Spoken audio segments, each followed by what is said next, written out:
So last week we shared our pantry makeover with all of you, and today I wanted to kind of give you a pantry tour through how I organized everything, because I think it's really something that anyone can do, and obviously the organization of it all was what made the biggest difference. Although the chocolate paint is pretty nice too. So come on in.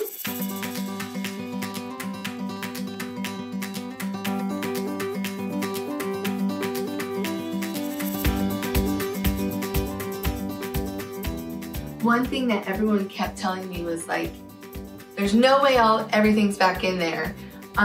With the exception of some kids' plates that we actually made room for in the kitchen, everything is in here. Over here, because this is all Chris's spices, oils, vinegars, we really wanted it to be the most accessible, the fastest, so that he can just come into the pantry, grab what he needs. Chris made these spice racks. I'm gonna have him tell you how to do it, but basically it looks like it's just like a half of a square box, and then he put a little straight stand on it.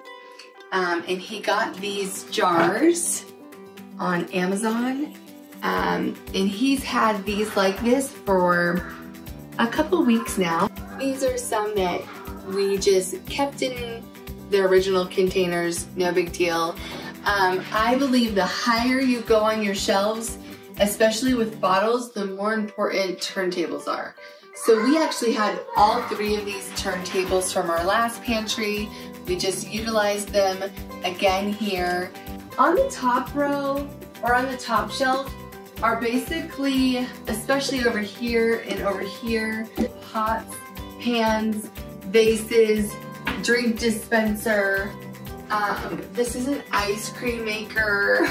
In this next section, I actually kind of divided it by, I put a lot of the girls, what they'll eat for snacks or lunches or breakfast at a level that they can reach. They have their cereals. Our girls are obsessed with this oatmeal. This is kind of our breakfast shelf. So we have pancake mix and a turntable, and then all the different kinds of syrups and honeys over here. And then the bread, which we don't have a ton of bread, but bagels, taco shells, tortillas and things all stay in here.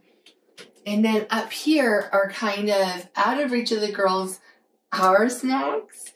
And so we have Chris's bars and my bars and all of my snacks that I can just grab that the girls can't reach. This is more of the lunch after school snack shelf. If they're packing a lunch, they can just, you know, grab one of these treats, whether it's cookies or a fruit roll. If we're making lunch at home, I realized when you're going to take something out of the container it comes in and put it into, you know, one of these, think about how often your family uses it. You know, we always have goldfish. That's just something we always have. And so I loved using this kind of pourable one that I can just pour it out. I thought that's how I normally do it. You know, I'm pouring goldfish out. And so a pourable one's great for that. I had a lot of questions about like, what do you do about overflow pretzels or overflow, basically anything that you take out of the container. And I just leave down here one of these baskets, and it has all of our overflow stuff in it. This is also really good for things like, here's our goldfish. This is also really good for things that like, it's like a one-time buy. Like we bought this apple pie popcorn for a gathering. It didn't get all eaten. It's not something that we always buy, and so I just keep it in here, and it's like an extra little overflow snack container. I see a lot of people labeling everything in their pantry, and that's fine for them. For me, I'm just like, I don't need someone to tell me that these are pretzels. I can see that they're pretzels, But some of these things, especially on the baking shelf, I would have no idea the difference just looking at it between cornstarch and tapioca flour. And so I just got a really simple, I think it's called Dimex label maker, clear tape with black letters. And I just, you know, labeled a couple of these things that I would be confused about. In the back here, you can see we have like xylitol, brown sugar, almond flour. And so I put the bigger ones in the back and I try to just stagger it so that I can always see what's what. This is an entire chocolate container. I did not realize we had all of this chocolate until we started doing this. So that's a very fun little basket. I got so many questions about these. Again, if it's up high and there's a lot of bottles, definitely get a turntable. And so this was a really big one and I was able to fit all of our syrups on it. And then over here we kind of have the pasta rice section. I don't eat pasta or rice, but I'm grain-free and gluten-free. But we have some sweet potato noodles here. And you can see not everything is in the exact same container.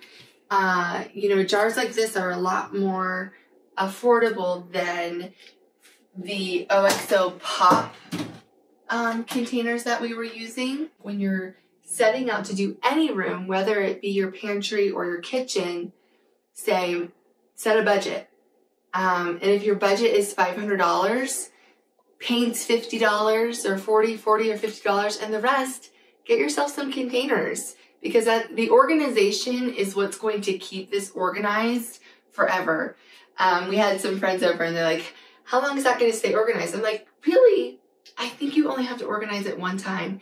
And once everything has a place, as long as you, I think, stick with what you normally buy and you don't have a system for overflow, then it should really stay organized. But check with me in a year. Okay, then we have a little can section. We don't eat a ton of canned foods.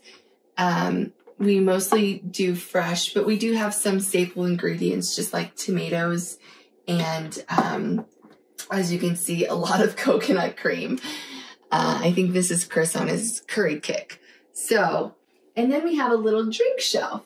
So I kind of just organized it by type of what it is. We have our hot drinks. I even have my French press here so that I can make my Creo brew, which I'm obsessed with, bone broth, and then down below, potatoes and squash and onions, which should be kept in a cool, dry, dark place. This pantry is made for that. And then this is kind of the section that I think no one has ever seen, and they're like, where is everything? You can see, you know, a lot. We have some over here, but we have a lot of our small appliances over here. Fondue set, food processor, waffle maker. We have some of our ice buckets here, and then even some overflow plates that don't fit in the kitchen, and then some, you know, entertaining paper products. Then we even have a little hamper in here for kitchen linens or towels that need to be washed. It's just easy to have a little laundry section for the kitchen. And then I added this hook to the back of the door for our reusable grocery bags.